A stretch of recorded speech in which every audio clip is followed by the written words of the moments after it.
Welcome students. AP EAMCET 2024 engineering కళాశాలకు సంబంధించిన ఫీజులను ఖరారు చేస్తూ ప్రభుత్వం నిర్ణయం తీసుకుంది. అంటే లాస్ట్ ఇయర్ ఉన్న ఫీజు కంటే ఈ ఇయర్ ఎక్కువగా ఫీజులను పెంచుతూ ఫైనల్ డిసిషన్ అయితే రావడం జరిగింది. ఫీజెస్ ఎంత పెంచారు, ఎలా ఉన్నాయనే డీటెయిల్స్ చెప్తాను. వీడియో స్కిప్ చేయకుండా చూడండి, లైక్ చేసి తప్పకుండా షేర్ చేయండి. కౌన్సిలింగ్ సంబంధించి మీకు కంప్లీట్ గైడెన్స్, మెంటర్షిప్ కావాలంటే డీటెయిల్స్ డిస్క్రిప్షన్ ఇచ్చాను. మెంటర్షిప్ తీసుకున్న స్టూడెంట్స్కి ప్రియారిటీ వెబ్ ఆప్షన్ లిస్ట్ ఇవ్వడంతో పాటు కంప్లీట్ గైడెన్స్ కూడా ప్రొవైడ్ చేయడం జరుగుతుంది. సో ఇక్కడ ఇంజనీరింగ్ కళాశాలకు సంబంధించిన ఫీజు హైయెస్ట్ 1.5 lakhsగా ఉంది.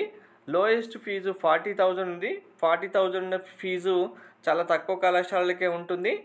సో టోటల్గా ఈ ఇయర్ ఇంజనీరింగ్ బీటెక్ కోర్సులో అత్యధికంగా 1.3 lakhs నుంచి 1.5 lakhsగా, అత్యల్పంగా 40,000గా నిర్ణయించడం జరిగింది.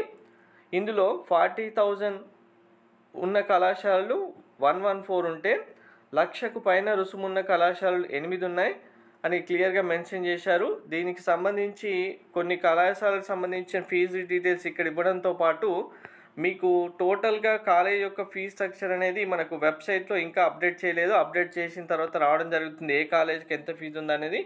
ఎగ్జాంపుల్గా చూసుకుంటే గుంటూరులోని ఆర్వీఆర్ అండ్ జేసీ, విశాఖలోని గాయత్రి విద్యా పరిషత్, విజయవాడలోని ప్రసాద్ వి పోట్లూరి, విఆర్ సిద్ధార్థ, భీమవరంలోని SRKR, Sri Vishnu engineering college, ఇలా కాలేజీలన్నిటికీ 1.5 lakhs ఫీజు అయితే నిర్ణయించడం జరిగింది.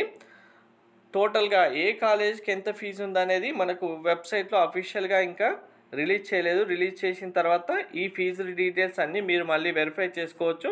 అది వచ్చిన వెంటనే మీకు మళ్ళీ క్లియర్గా డీటెయిల్స్ అన్నీ నేను చూపిస్తాను. Thank you.